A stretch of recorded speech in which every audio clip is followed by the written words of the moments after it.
నమస్తే, welcome to పూరా local. నేను మీ యోగి బొల్లోజు. అంతరిక్షంలో జీవం జాడ కోసం అనేక గ్రహాల మీద ఇప్పటివరకు సైంటిస్టులు వెతుకుతూ వచ్చారు. కానీ ప్రస్తుతం మన భారతదేశానికి సంబంధించిన శాస్త్రవేత్తలు ఇస్రో ఆధారంగా కూడా అంతరిక్షంలో ఒక జీవానికి పురుడు పోశారు. దానికి సంబంధించిన వార్త ఏంటో చూద్దాం. అంతరిక్షంలో జీవం పురుడు పోసుకుంది. కొన్నేళ్లుగా అంతరిక్షంలో అద్భుతాలతో ప్రపంచాన్ని అబ్బురపరుస్తున్న ఇస్రో మరో ఘనత సాధించింది.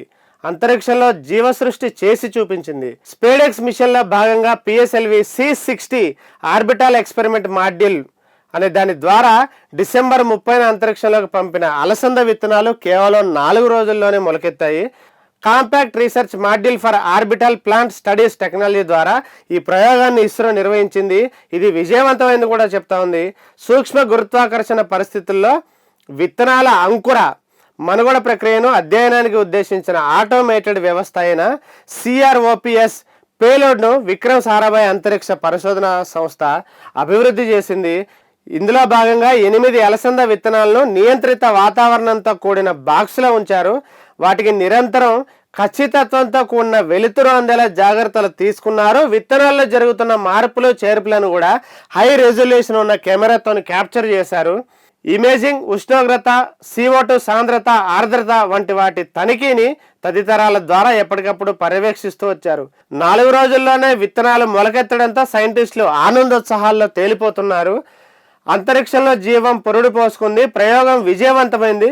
విత్తనాలు విజయవంతంగా మొలకెత్తాయంటూ కూడా ఇస్రో హర్షం వ్యక్తం చేసింది. త్వరలో వాటికి ఆకులు కూడా రానున్నాయి. అంతరిక్ష అన్వేషణ యాత్రలో అదొక కీలకమైన మైలురాయిగా నిలవనుందని కూడా ఎక్స్లో పోస్ట్ చేసింది ఇస్రో. అయితే స్పేడెక్స్ నుంచి పుడమి ఫోటోలు. ఈ స్పేడెక్స్ జంట ఉపగ్రహాల్లో ఒకటైన చేజర్ అనేది భూమిని తొలిసారి వీడియోలు ఫోటోలు తీసింది. దాన్ని ఇస్రో విడుదల చేసింది. ఈ చేజర్ 470 కిలోమీటర్ల ఎత్తున దిగువ కక్షలో పరిభ్రమిస్తూ తీసిన ఈ వీడియోలో భూమి అత్యంత అందంగా కనిపిస్తోంది.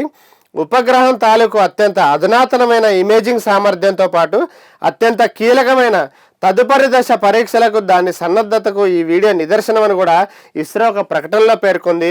త్వరలో కీలక డాకింగ్ అంటే ఉపగ్రహాల అనుసంధానం.